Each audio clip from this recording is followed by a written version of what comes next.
हर हर गंगे, जय माँ गंगे। पुनर्बोध के इस मंच पर आप सबों का हार्दिक स्वागत है, अभिनंदन है। मैं अमीय भूषण। हम इस वक्त बिहार के बेगूसराय जिला अंतर्गत सिमरिया घाट पर हैं।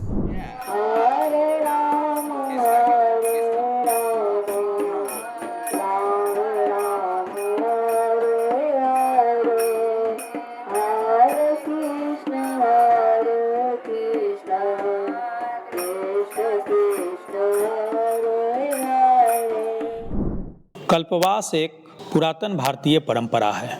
यह जुगों जुगों से कल्प और कल्पांतर से चली आ रही है।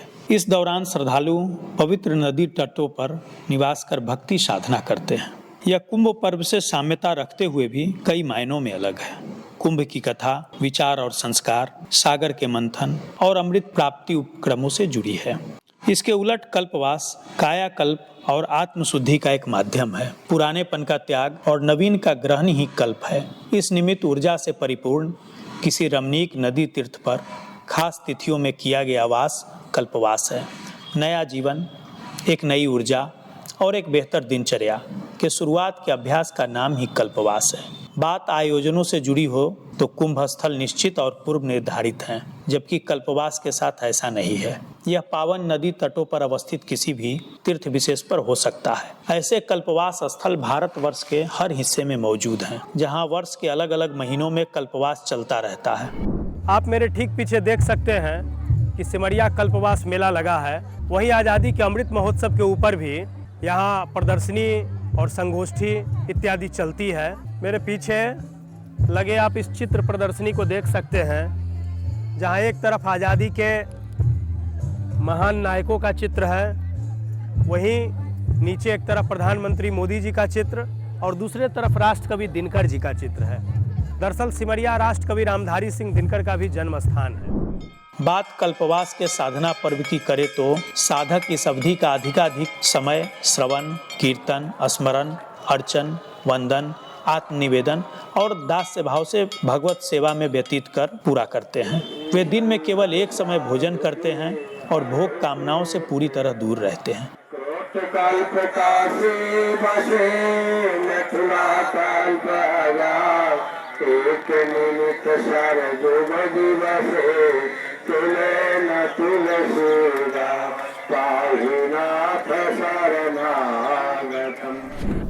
आप देख सकते हैं कि यहाँ चारों तरफ माताएं जो है वो भजन गा रही हैं।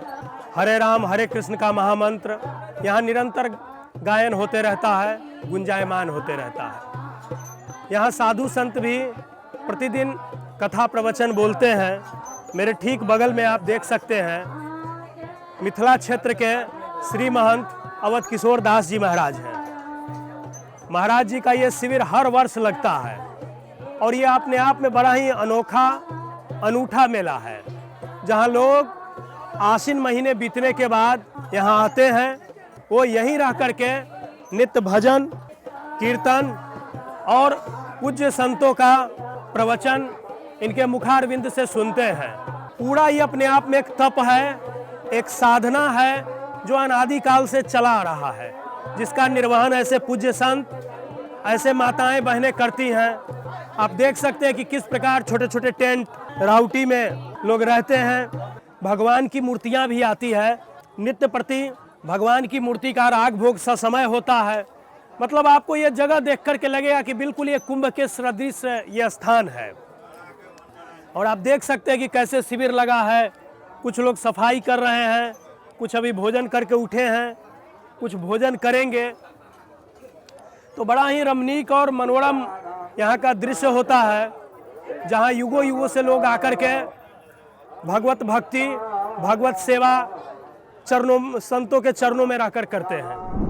कल्पवास की महत्ताओं को रामायण में भी दर्शाया गया है। प्रयागराज के भारद्वाज मुनि आश्रम में आए प्रभु श्री राम और माता सीता संतों के मुख से इसकी महिमा सुनते हैं। रामचरितमानस में इसका बड़ा ही सुंदर चित्रण है। यहाँ चर्चा आई है, माघ मकर गत रवि जब होही, तीरथ पति ही आवा सब कोई। ये पंक्तियां कल्पवास के महत्व संग ग्रहों के चाल का भी संकेत कर रही हैं। इनके अनुसार जब माघ महीने में मकर लग्न में सूर्य प्रवेश करते हैं तो हर कोई आत्म कल्याणार्थ मोक्षार्थ तीर्थराज प्रयाग का रुख करता है। ठीक ऐसी ही मान्यताएं गजेंद्र मोक्ष अवतार स्थल हरिहर क्षेत्र और मिथिला मगध मिलन स्थली सालमली वन क्षेत्र को लेकर भी है। बिहार के हाजीपुर से नेपाल के त्रिवेणी धाम तक विस्तृत हरिहर क्षेत्र अब सोनपुर तक सिमटा और जाना जाता है। वहीं अतीत का सालमली वन क्षेत्र अब सिमरिया है।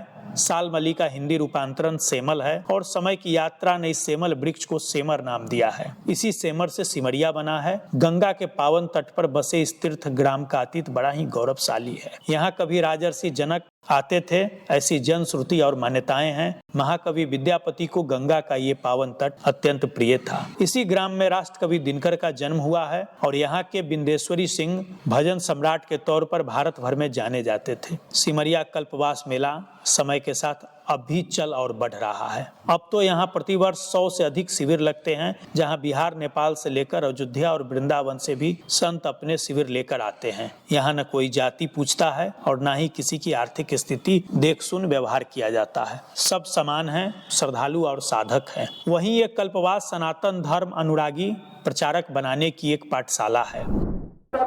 मेरे पीछे कथा चल रही है और देखिए श्रद्धालु बैठे हैं, नित्य कथा का श्रवण करते हैं। किसी शिविर में आपको राम कथा, कहीं श्रीमद् भागवत पुराण। दुख कारण हम नहीं बुझे छी, दुख जनहार हम नहीं बुझे छी, किया शास्त्रक वचन से हम मोहि कि शास्त्र कहे छथिन हिनकर कमेल हे छियै।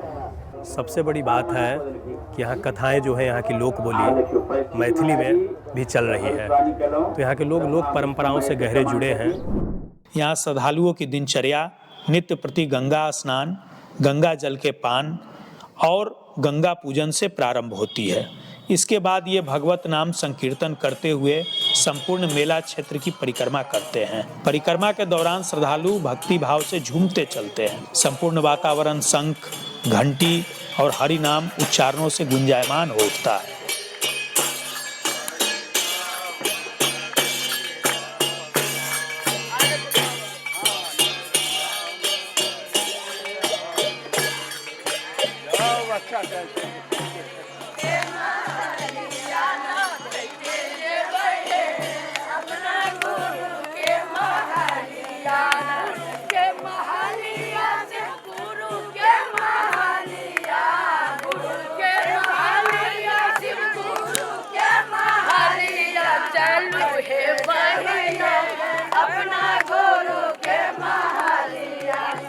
इसके उपरांत श्रद्धालु शिविरों में जाकर भगवान की झांकियों का दर्शन करते हैं। वही शिविर जाकर पूज्य संतों का आशीर्वाद भी लेते हैं। संतों के हर शिविर में एक अस्थायी मंदिर होता है, जहां सुबह सवेरे भगवान की मनोहारी झांकी सजाई जाती है। झांकी दर्शन बाद श्रद्धालु अपने शिविर के तुलसी चौड़े पर जाकर तुलसी पूजन संपन्न करते हैं। इसमें महिलाएं विशेष रूप से आगे होती है।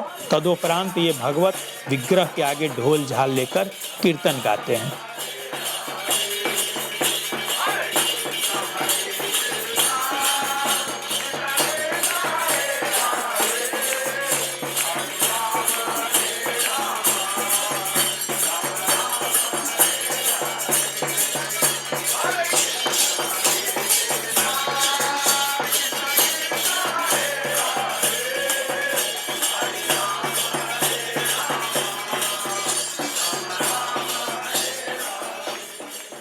जिसके बाद हर शिविर में भगवत कथा आयोजित होती है। कथा के समापनोपरांत सभी शिविरों में भोजन भंडारा शुरू होता है। भंडारे में प्रसाद चख श्रद्धालु जप, स्वाध्याय और विश्राम इत्यादि में लगते हैं। अधिकांशतः श्रद्धालु पुरानी परंपरा का अनुसरण करते हुए रात्रि को भोजन नहीं करते हैं। सिमरिया में आए इन श्रद्धालुओं की संख्या करीब 50,000 होती है। ये तीर्थस्थल न केवल हमारी पहचान का हिस्सा है, अपितु ये बड़ी संख्या में श्रद्धालु और घुमंतु यात्रियों को आकर्षित भी करते हैं। यहाँ से प्रतिवर्ष करोड़ों का कर संग्रह होता है, किंतु कल्पवास के समय का हाल देख आपको रोना आ जाएगा। आप देखिए मेरी नज़रों से कि जिस मेले में लाखों लोग आए हैं, संतों के सैकड़ों शिविर आए हैं, पंडाल लगे हैं, वहाँ स्नान के लिए मात्र इतने ही स्थान हैं। यहाँ इस घाट पर इस कल्पवास मेले में रहने वाले लोग प्रतिदिन प्रातः आते हैं, नित्य गंगा माँ का दर्शन करते हैं, स्नान और पूजन करते हैं और फिर वो अपने अपने शिविर में जाते हैं, जहाँ जाकर के फिर भजन कीर्तन सत्संग पूरे दिन चलता रहता है। इस वर्ष सिमरिया में गंगा के विस्तार और बारिश ने मिलजुल परेशानी खड़ी करी। ढेरों शिविर बारिश को भेंट चढ़े तो रास्ते कीचड़ पानी से सने पटे हैं। श्रद्धालु परंपराओं के नाते संकल्प तोड़ समय से पहले लौट नहीं सकते। शिविरों में लगे धर्म ध्वजा और तुलसी बीरे को वो छोड़ भी नहीं सकते। ऐसे में खानापूर्ति वाला सरकारी अमला फौदा ऐसे संभावित आपदाओं के लिए कुछ नहीं करता है। यह अत्यंत दुखद है। सभी शिविरों को रियायती दर बिजली एवं भोजन सामग्री की सुविधा तो छोड़ दें, नदी घाट पर महिलाओं के कपड़े बदलने की कोई समुचित व्यवस्था तक नहीं है। वास्तव में आवश्यकता बदलावों की है। थोड़े से सोच और प्रयास से ये मेला सनातन धर्म संस्कृति के कायाकल्प एवं प्रचार का माध्यम बन सकते हैं।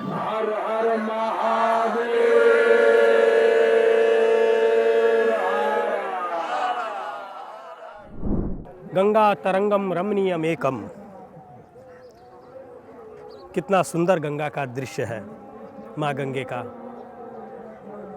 अगणित जन अपने पाप ताप और संताप से मुक्ति के लिए इस कल्पवास मेले में आते हैं, संतों के शिविर में रुकते हैं और प्रतिदिन गंगा माँ का दर्शन स्नान और पूजन कर अपना जीवन धन्य बनाते हैं। इन्हीं शब्दों के साथ मैं अमीय भूषण अगले अंक में किसी और तीर्थ की चर्चा करेंगे, कहीं और का आपको यात्रा कराएंगे। धन्यवाद।